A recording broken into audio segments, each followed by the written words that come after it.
How you doing there? Welcome back to Babylon Talmud.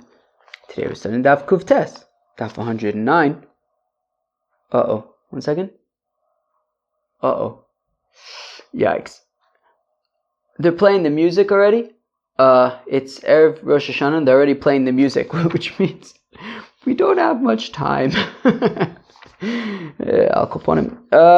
Where are we? Though we only have about 5-6 lines left on Kuftes Umar Aleph. So I guess I'll just keep it moving. Maybe I'll try to keep it moving. And I don't know. We have about 20 minutes, maybe a little bit less. About 20 minutes until candle lighting. So I should be okay. So we're going weiter on the shaila of. Okay, too late now.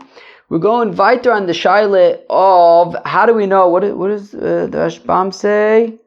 The Av Kodem La'achin. Right. So we had said yesterday that if Ruvain dies, so priority goes to Chanoch, his son Chanoch, and his daughter Dinah.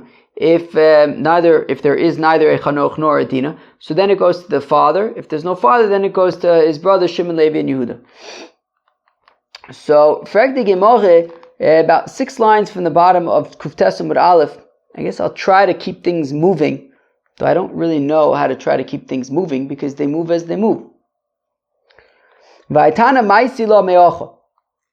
And the following, so we had learned it out from a droshe about Shero, right? It says Shero, which is the father, teaches that after the son and the daughter, the father takes precedence over the brothers.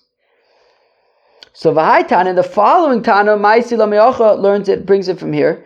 The Tana is learned by as Zo Darsh Yishmael Reb Yesi. The following was taught by Yishmael Reb Yesi.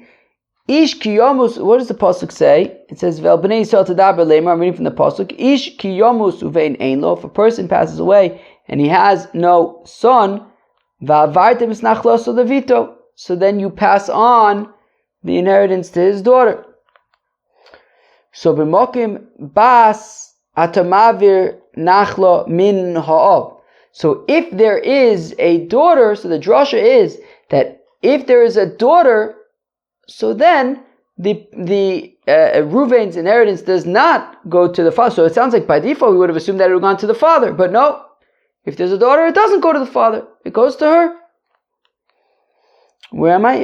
So b'makom bahas atamavir nachlo min ha'ov, ve'i atamavir nachlo min ha'ov b'makom achin. But if there are brothers, right? So what if there's no Chanoch, there's no Dinah, but there's Shimon, Levi, and Yehuda? No, that is not going to prevent the inheritance from going to Yaakov, right? The father. Okay, Ruvain dies, there's no Chanoch. So saying if there's a Dinah, so then it won't go to Yaakov, it will go to Dinah. But if there's no Dinah, but there's Shimon and Levi and Yehuda, no, it won't go to Shimon and Levi and Yehuda. It will go. So Dinah will override Yaakov. Shimon, Levi, and Yehuda will not override Yaakov. So again, Vaytana Ma'aseh Me'ocha. The following Tana learns it from here. The Tana is learned by says Zoda should Bishma B'Rab Yossi dash in the following: Ish ki yomus uvein ein lo v'avartas nachlos levitoi. So if a person, so a fellow dies and he does not have a son, so goes to the daughter. So long as there's a daughter, so then you right the pasuk says v'avartas nachlos levita. So atamavir nachlo minav. So you transfer the inheritance from Yaakov to Dinah. V'i atamavir nachlo minav. But we don't transfer the inheritance from Yaakov b'makom achin. In order to give it to Shimon, Levi, and Yehuda. No, you give it to Dinah, but not to Shimon, Levi, and Yehuda. If there's no Dinah, then Yaakov gets it. But maybe I'll say b'mokim bas. If there's a daughter, ato mavir nachlo min ha'achin. So you pass the inheritance from the brothers. Okay, v'i ato mavir nachlo min ha'ov.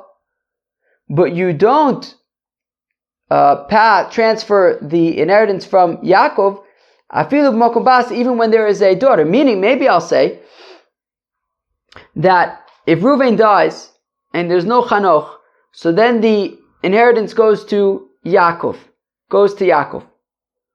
And it doesn't go right. It says,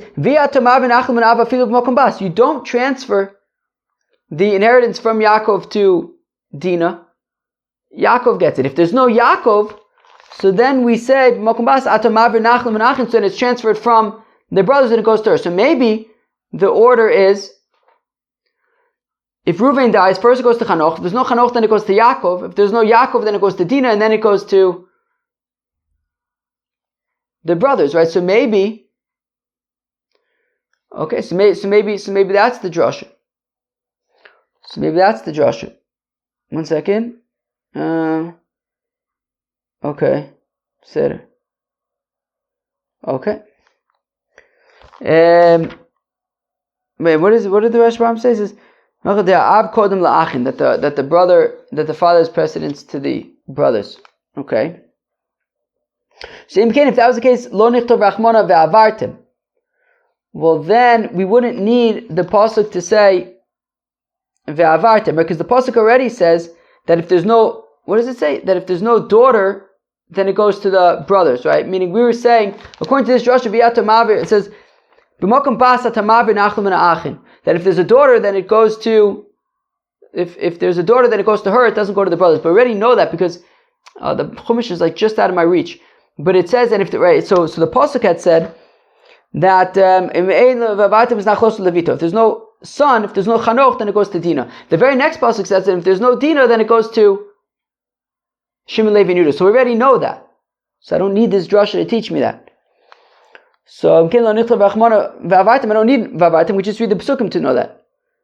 So therefore, what we learn from Vavartem is that Taka, the daughter gets precedence over the Yaakov, and only after Yaakov does it go to Shimon, Levi, and Yehuda. So if Reuven dies, first it goes to Chanoch, then to Dinah, then to Yaakov, then to Shimon, Levi, and Yehuda. 1 second. Okay, sorry. Okay. Fine.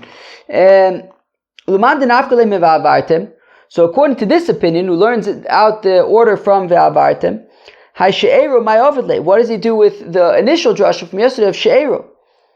So Lichdetanya needs She'ero for the following price. She'ero zo ishto. When it says She'ero means his wife.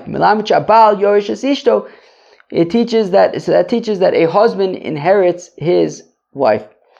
Now,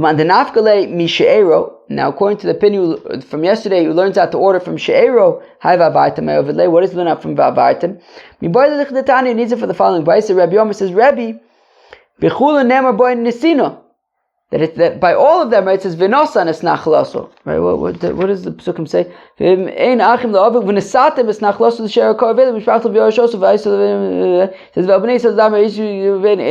Okay, fine. And then it says I don't have the Pasuk, but it says something like V'mein bas. I guess V'nasatem. Does the Rashbam quote the Pasuk?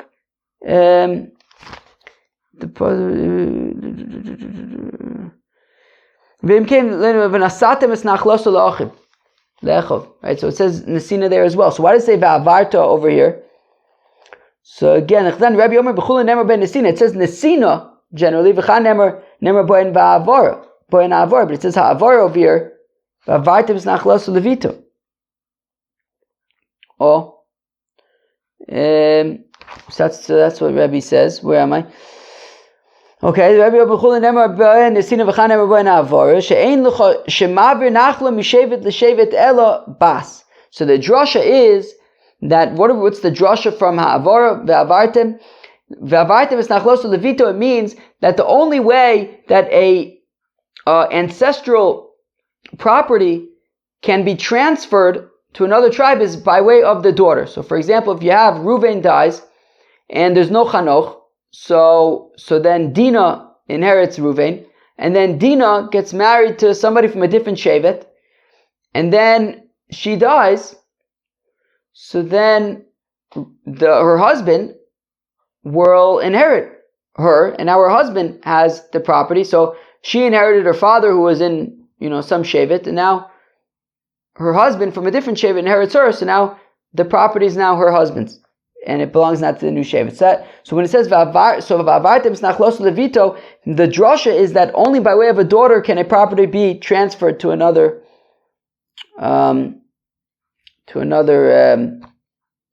tribe.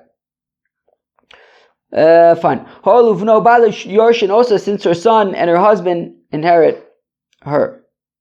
Okay. Fine. And according to the initial way, right, we said that Shero is the father. So how do we know that Shero is the father? The Pasuk says it's the share of your father. But maybe I'll say it means the mother. It says share of the mother. So Rav says, Rav says the Pasuk mishpachto v'yarash osa, that it says from his family and you will inherit. Mishpachas of kruya mishpacha, mishpachas aim in a kruya mishpacha.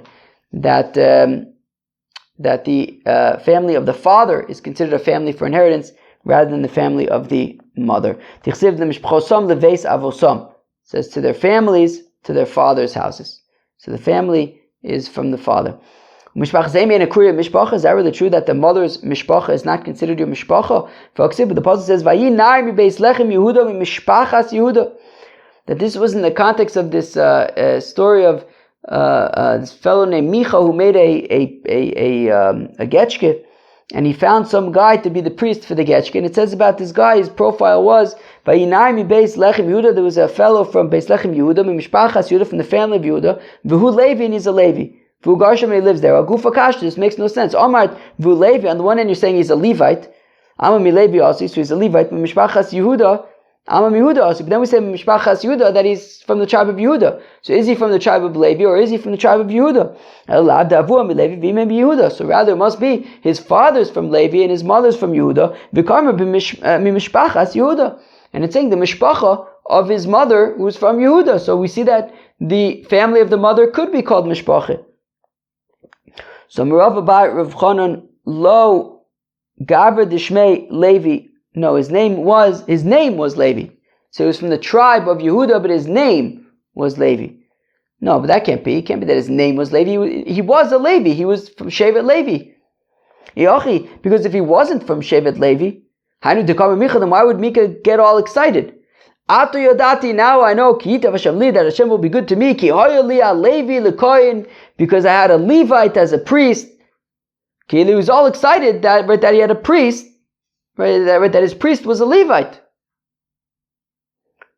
So it's not just that his name was Levi, he was actually a Levite in this Rami Legav Shmei Levi. No, his name was Taka Levi, and he was excited that he found a guy named Levi, and it's like, it's Kilu, that was good enough for him, right? I got this guy, his name is even Levi, and he's my priest. Givaldik. But one second, his name wasn't Levi. His name was Yehonasan. Shneimar, the Pasuk says, Yehonasan ben Gershom ben Menashe.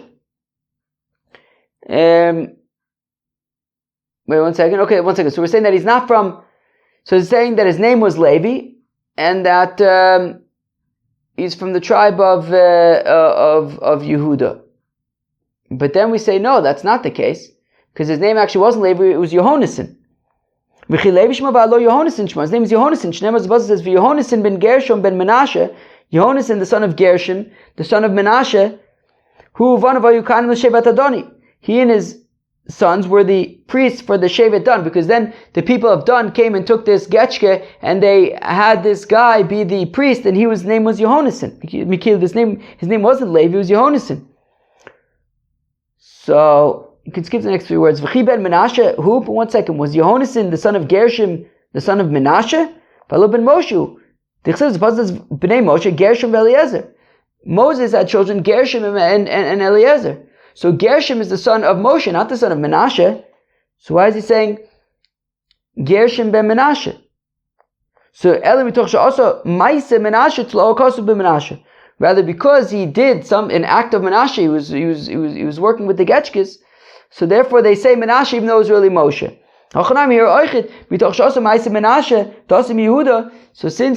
by this Levi and Yehuda thing, so he wasn't actually from the tribe of Yehuda,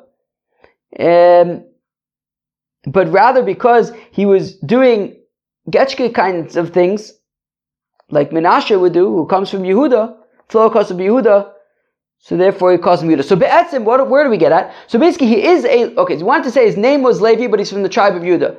but then we say, no, his name was Yehonasan. And he was from and he wasn't actually from the tribe of Yehuda. He was just doing Menashe-esque things, and Menashe came from Yehuda, so it was like a reference to Yehuda. So by saying Yehuda, it's like a reference to Menashe, because he's doing Getchka kind of things. So his name's Yehonasan. He's serving the Getchkis. And what's the deal with Levi? So Levi was actually his tribe. He was from the tribe of Levi. His name was Yehonasan, and he was doing Menashe / Yehuda-like thingies. Okay, so going back to where we were, right? We were saying that the Mishpachas Ha'av Kriya Mishpacha, Mishpachas Ha'em Ena Kriya Mishpacha. We then asked, based on this whole thing with this Levi, Yehuda, Yehonasan situation, it said Mishpachas Yehuda, and we want to say that was the mother's, his mother was from Yehuda. No. The whole Yehuda thing has nothing to do with the tribe. It has to do with the fact that he was serving Getchkis. Mikan, we see from here Shetolanis Aklala b'Mikulkul, that we kind of like associate cursed things with cursed people, right? That meaning we're talking about serving Getchkis, so we bring up Menashe, we bring up Yehuda, because they are associated with Getchkis. It says by Adonio that he was had good looks, me'od, a lot. Also Yoda Acharei Avshalom, and he was born after Avshalom. Adoniah ben Chagas, Avshalom ben Maicha. But one second, Adoniah and Avshalom have different mothers. What do you mean he was born after Avshalom? It was a different mother. But since he did an Avshalom-esque thing by rebelling, so therefore they kind of associate him with Avshalom. Cheve, Shana Tova.